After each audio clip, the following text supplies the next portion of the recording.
बिस्मिल्लाहिर्रहमानिर्रहीम। अस्सलाम वालेकुम नाज़रीन। अल्लाह ताला से दुआ है कि आप हमेशा खुश रहें, आबाद रहें और तंदुरुस्त रहें। तो आज हम बनाएँगे आलू, पालक और प्याज़ के कुरकुरे, करारे, क्रिस्पी पकोड़े। पकोड़े तो हर किसी को भी बनाने आते हैं, लेकिन अगर आपके पकोड़े बनाने के बाद नरम पड़ जाते हैं या बहुत सॉफ्ट हो जाते हैं, जो कि खाने में अच्छे नहीं लगते, तो बस ये रेसिपी आपके लिए है। तो फिर वीडियो को पूरा लाज़मी देखिएगा, अच्छी लगे तो इसको लाइक करना मत भूलिएगा। तो चलें फिर चलते हैं अपनी रेसिपी की तरफ और बनाते हैं हम क्रिस्पी पकौड़े। तो यहाँ पर हमने सबसे पहले 2 मीडियम साइज़ के आलू ले लेने हैं और 1 प्याज़ ले लेना है। तो अब यहाँ पे हमने इस तरह का स्लाइसर ले लेना है और उसकी मदद से यहाँ पे हमने बहुत ही पतले-पतले स्लाइस काट लेने हैं आलू के।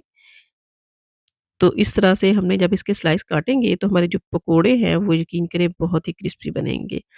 तो इतनी इसकी देखिए मोटाई होनी चाहिए। अब हम इसके मज़ीद जो इस तरह से है वो पीस कर लेंगे। जी, आपने मेक श्योर करना अगर आप छुरी की मदद से करना चाहते हैं तो उस तरह भी आप कर सकते हैं, ज़रूरी नहीं कि आपके पास स्लाइसर हो। तो इसी तरह से हम प्याज़ को भी बारीक इस तरह से स्लाइस करेंगे और उसके बाद हम छुरी की मदद से इसके भी छोटे पीस कर लेंगे।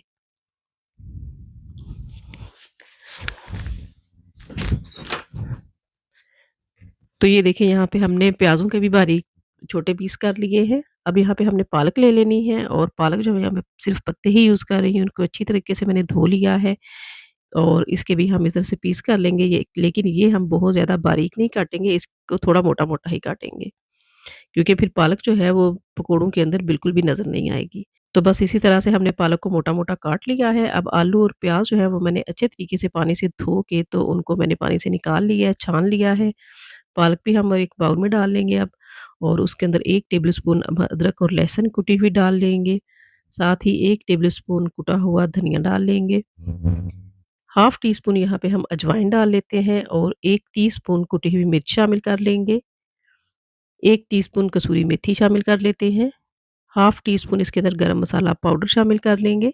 हाफ़ टी स्पून सुरख पिसी हुई मिर्च शामिल कर लेंगे और चौथाई टीस्पून हल्दी इसके अंदर हम शामिल कर लेते हैं और 1 टीस्पून से थोड़ा-सा कम इसके अंदर हम नमक शामिल कर लेंगे।